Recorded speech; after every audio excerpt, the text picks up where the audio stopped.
দুই বাংলা শ্রোতা বন্ধুদের শুভেচ্ছা জানিয়ে শুরু করছি আজকের মহিলাদের আসর।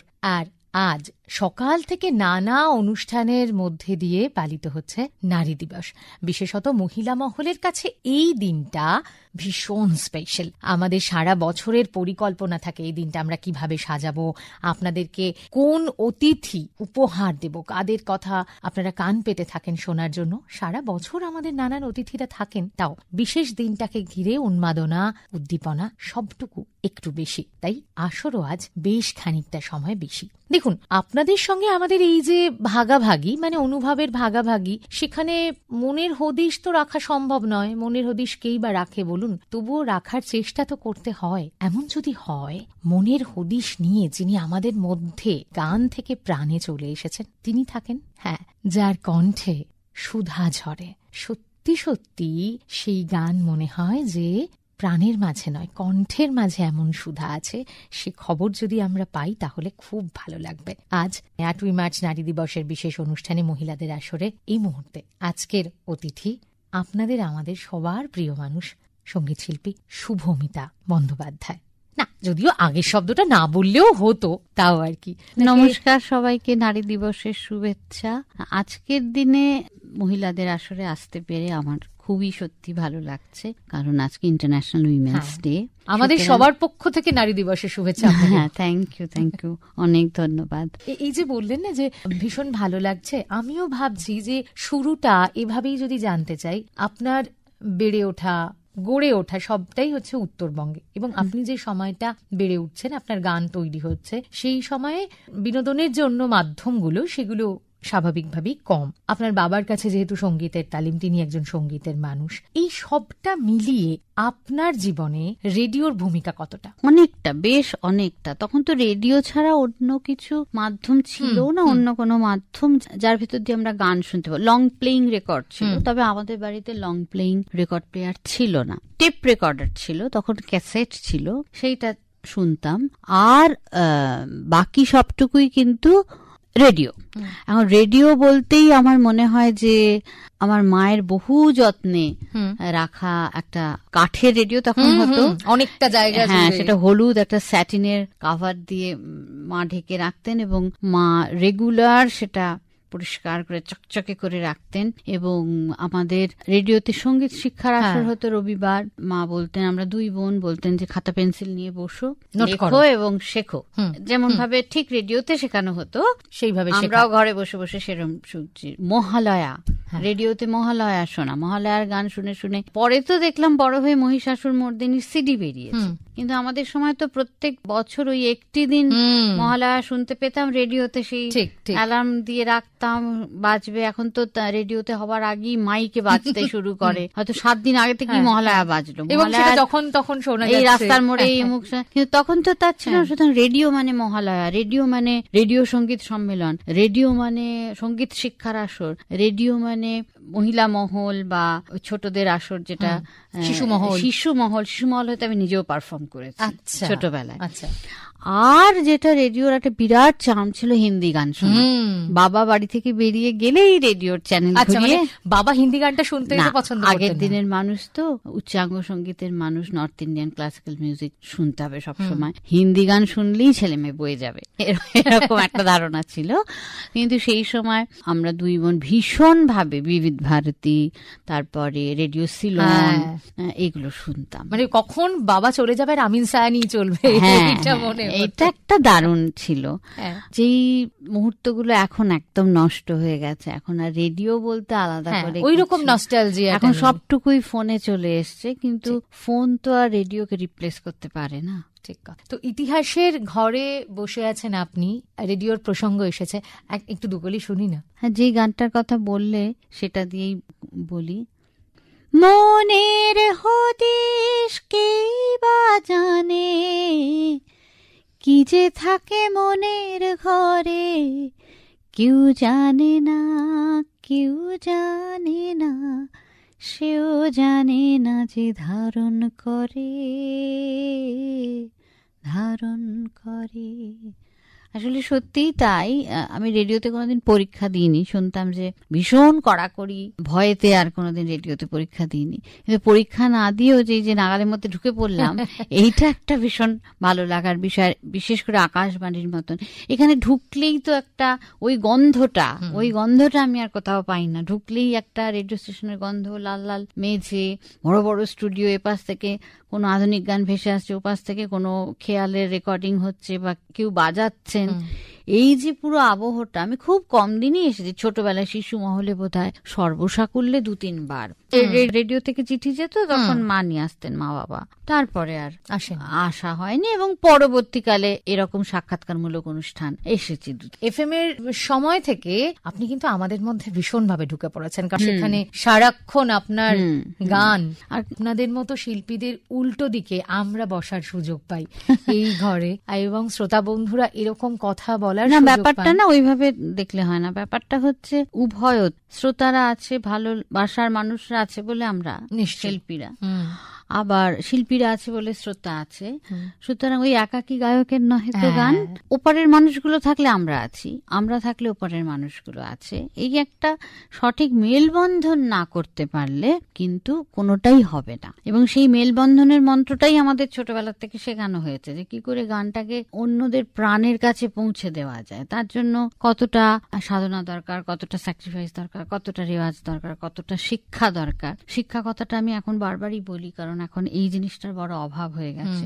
সমস্ত দিক থেকে শিক্ষার ভীষণ অভাব। এটা যে শুধু গান বাজনা শিক্ষার ক্ষেত্রে তা নয়, স্কুল কলেজের ডিগ্রি একটা আলাদা বিষয়, কিন্তু তার বাইরেও একটা শিক্ষা আছে। সেই শিক্ষা এবং সহবত, হ্যাঁ, গুরুর সামনে বসে সহবত, গুরুমুখী বিদ্যা করতে গেলে যে সহবত, গুরুকে আমি কিভাবে দেখবো, জানবো, এই সহবতগুলো আমার মনে হয় এই জন্য একটা ওয়ার্কশপ হওয়ার দরকার, বা খুব জরুরি কথা। হ্যাঁ, কিংবা আমি যে শ্রোতা হিসেবে আমার কি ভূমিকা থাকবে, আমাদের যেমন গাইয়ে হিসেবে আমাদের কি ভূমিকা থাকা উচিত। আমরা কি স্টেজে খুব প্রাউড হব, নাকি একটা সাধারণ মানুষ ভাববো আমি পৌঁছে দিতে না পারলে ওনারা কি করে আমাকে রিসিভ করবেন। আমি যদি এতটা দূরে থাকি, এতটা দূরত্ব নিজের পার্সোনালিটির মধ্যে বজায় রাখি যে তারা পৌঁছতেই পারছেন না আমি পর্যন্ত, এটা আমার ব্যক্তিগত মত, এনিবডি মে ডিফার, তাহলে আমি কি করে তাদের প্রাণের কাছে পৌঁছতে পারবো। একটা তো মিনিমাম যোগাযোগ দরকার। সেখান থেকে খুব দূরত্বে চলে গেলে কিন্তু আমার মনে হয় সেই জিনিসটা হয় না। কারণ আমি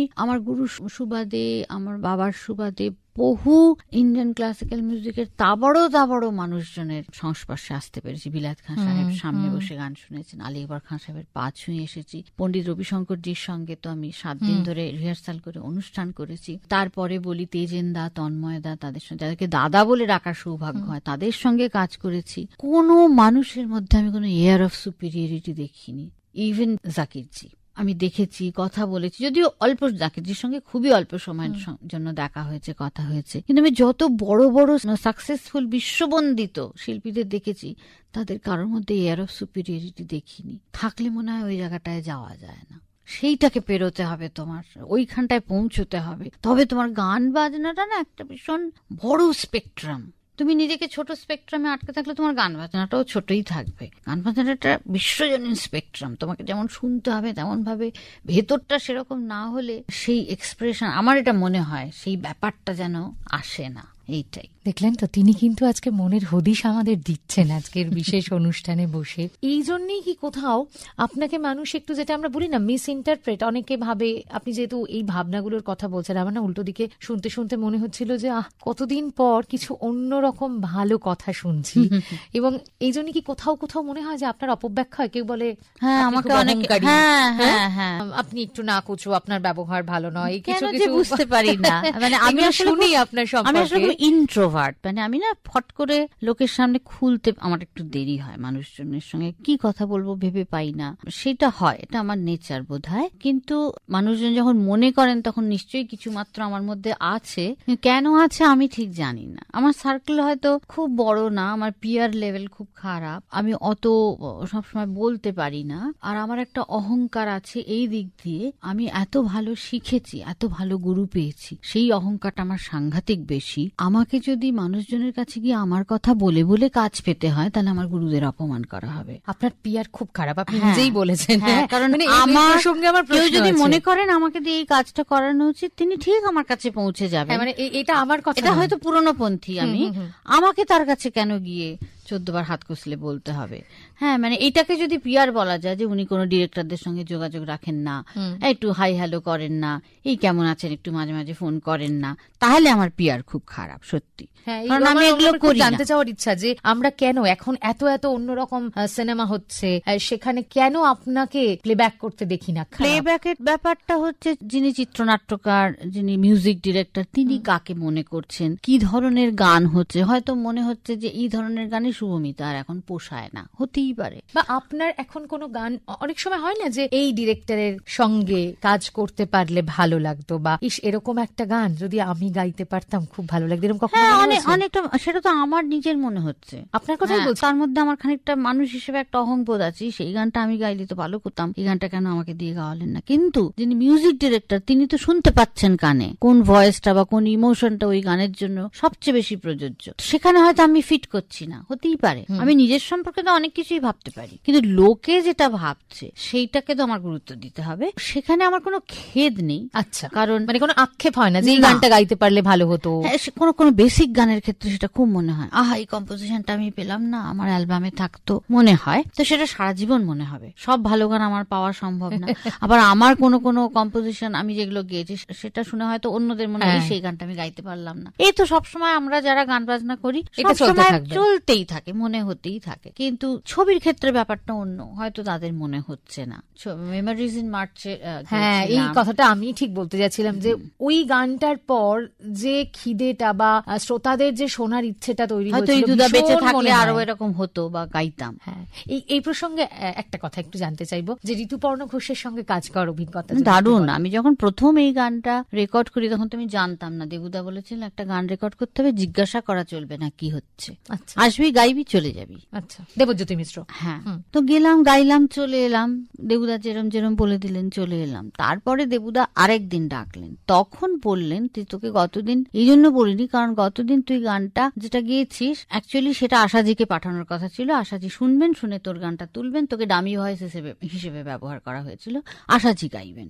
ঋতু তোর গানটা শুনে বলেছে কেন বাংলায় আমাদের এরকম মেয়ে এরকম গিয়েছে, কেন আশাজি গাইবেন, ওরটাই থাকবে, তাই আজকে তোকে ফাইনাল ডাবিং এর জন্য ডেকেছি। সেদিন ঋতুদা স্টুডিওতে ছিলেন, চুপ করে বসে শুনলেন, যেই জায়গাগুলো বললেন তুই আগের রেকর্ডিং এ এই জায়গাটা অনেক ভালো গিয়েছিলি, এটার ওই জায়গাটা রাখছি, এখন তো সুবিধা আছে, আজকের এই জায়গাটা রাখছি, এই করে বলে দিলেন। খুব শান্ত মানুষ, খুব কনফিডেন্ট মানুষরা খুব শান্ত হয়, খুব কনফিডেন্ট। উনি জানেন উনি কি চান, সেই চাওয়ার মধ্যে কোনো সংশয় নেই। উনি জানেন আমাকে দিয়ে কোনটা করাতে হবে। আমার এটা ব্যক্তিগত মতামত। এই ধরনের ডিরেক্টরদের কাছে গেলে নিজের অনেকটা ভুলে যেতে হয়, বিশেষ করে ছবির ক্ষেত্রে। আমি কি জানি তার থেকে বড় কথা উনি কি চাইছেন সেটা সার্ভ করতে পারাটাও একটা শিক্ষার অঙ্গ।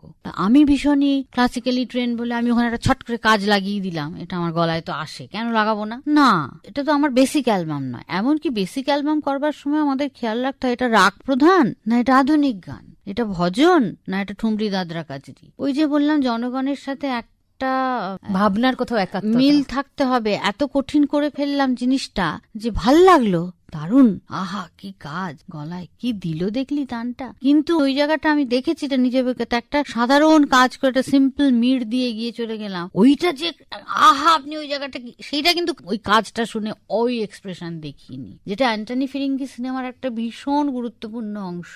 একটা তারানা হচ্ছে, সেখানে ভানু বন্দ্যোপাধ্যায় গেছেন, তো অ্যান্টনি সাহেব বিভিন্ন জায়গায় যেতেন, সেখানে একটা তারানা হচ্ছে, খুব টিম তানানা দিদি তানুম তানুম করে গাইছে, তখন ভানু ব্যানার্জি শুনে বললেন হ্যাঁ খুব ভালো, কিন্তু খুব, ওটা চিত্রনাট্যের মধ্যে ছিল, কিন্তু কেমন যেন একটা হার্ট ফেল করছে, মানে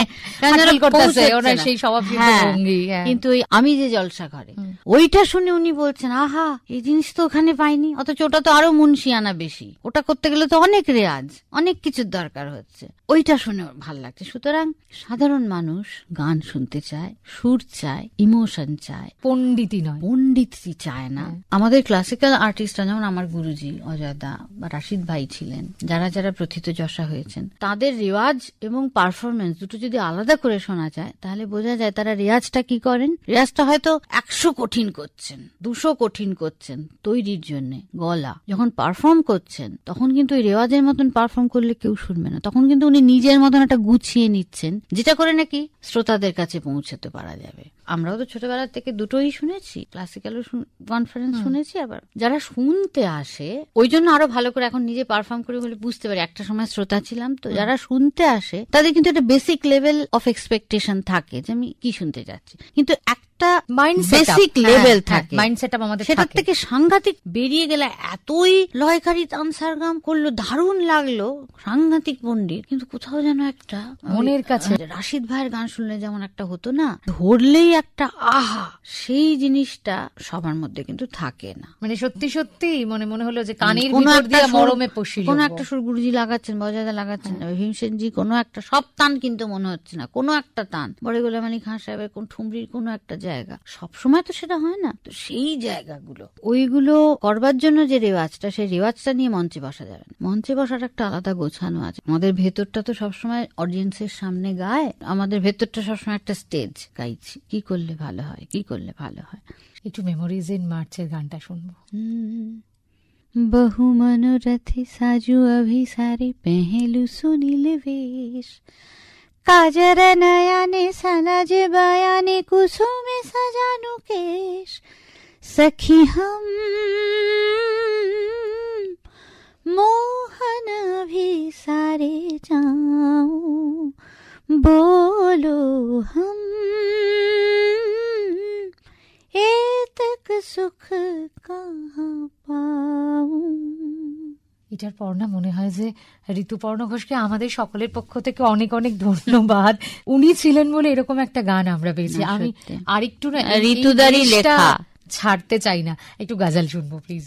খুবই প্রিয় বিষয়, আমার নিজের কোনো গজল নেই, আমি ভীষণ চিত্রা সিংজি, জগজিৎ সিংজি শুনি, গুলাম আলী, মেহেদি হাসান তো আছেন, কিন্তু গজল নিয়ে একটা কাজ তো করেছেন, বাংলা গজল। হ্যাঁ, গালিব থেকে শুনি না, গালিব সাহেব, যদি দুটো পরপর শুনি এরকম।